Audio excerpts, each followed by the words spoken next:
네, 김병진 변호사입니다. 최근에 대법원 판례 중에 상가 권리금 분리와 관련된 좀 의미 있는 판시가 나와서 소개해 드리려고 합니다. 상가 권리금 회수기의 방해. 임대인이 임차인에 대해서 권리금 회수기를 방해했을 때 상가의 경우죠. 예, 어떤 손해배상 책임을 지도로 규정해 놓고 있는데 그와 관련된 지연손해금과 관련된 약간 의미 있는 판시가 나왔습니다. 그래서 소개해 드리도록 하겠습니다.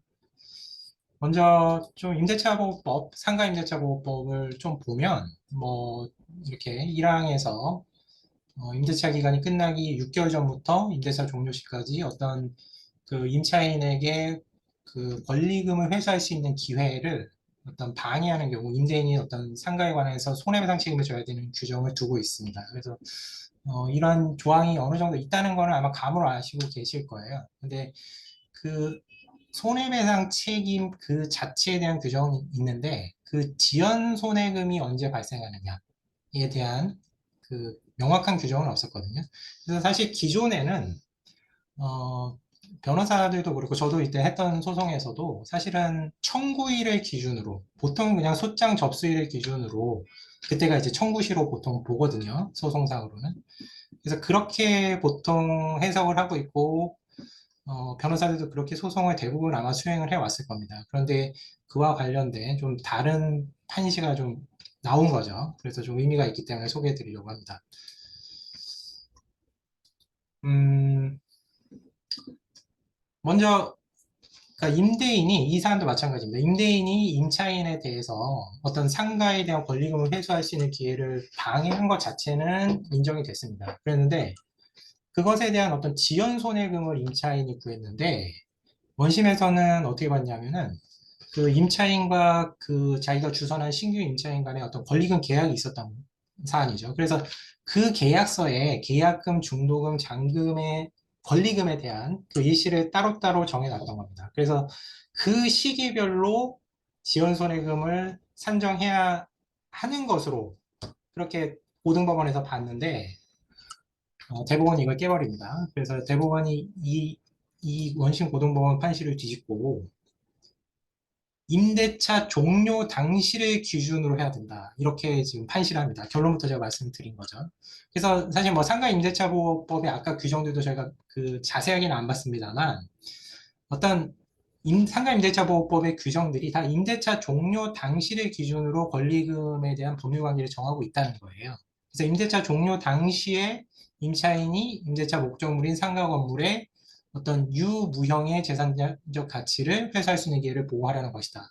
뭐 이런 취지와 더불어서 그 다음에 손해배상 책임 배상의 규정도 임대차 종료 당시의 권리금을 넘지 않도록 요 임대차 종료 당시를 기준으로 이런 기준을 제시를 하고 있고 또 손해배상 청구권의 소멸시효가 이제 3년인데 그것도 임대차 종료한 날을 기준으로 규정을 해놓고 있다는 겁니다. 그래서 결론적으로 대법원은 요 상가 임대차법에서 규정하고 있는 권리금 회수기의 방해로 인한 손해배상 청구권의 법적 성격은 그냥 법이 정한 책임이다.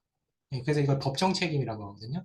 따라서 손해배상 책임에 대한 지연이자 발생 시기는 임대차가 종료한 날에 바로 이행기가 도래하기 때문에 그 다음 날부터 지책임이 발생한다.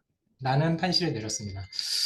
그러니까 사실은 이 판례 자체에서는 원심 고등법원은 뭐 권리금 계약서의 권리금 계약서에서 정한 그날의 기준으로 한 것은 아니다라는 판시긴 합니다만 실제 권리금 소송을 저희가 할 때는 대부분의 아마 어, 변호사들은 청구한 날, 그러니까 당사자, 의뢰인이 임차인이 임대인에게 손해배상 청구를 했던 날 또는 아니면 우리가 이제 소송을 저희가 위임을 받아서 소장 접수한 날을 청구일로 해가지고 그 날의 기준으로 했을 것인데 대법원이 이거를 임대차 종료일이라는 객관적인 날짜로 아예 박아버린 겁니다. 이렇게 되면은 사실 어떻게 되냐면 임차인에게 상당히 유리해집니다. 임차인이 이게 사실 왜 이런 문제가 중요하게 되냐 하면 사실 권리금은 소송에서 감정을 통해서 이 액수가 결정이 되거든요. 뭐 유형적, 무형적 여러 가지 영업에 대한 어떤 손해배상액에 대한 기준을 보통 감정평가사분들이 하시는데 그것을 이제 산정을 해냅니다. 그랬을 때 그 감정 기간만 해도 상당 기간이 가고 이게 1심, 2심 대법원까지 가버리면은 굉장히 소송 자체로도 시간이 많이 가거든요. 근데 어떤 객관적인 임대차 종료한 날로부터 지연손해금이 발생하고 또 이게 전부 승소냐 일부 승소냐에 따라서 또 달라지는 그런 측면이 있습니다. 지연손해금 계산할 때.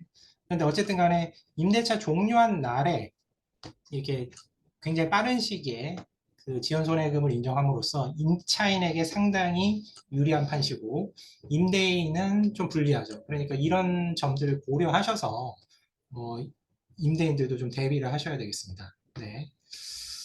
그래서 그 제가 좋아하는 문구가 있는데 God is in the detail이라고 해서 네.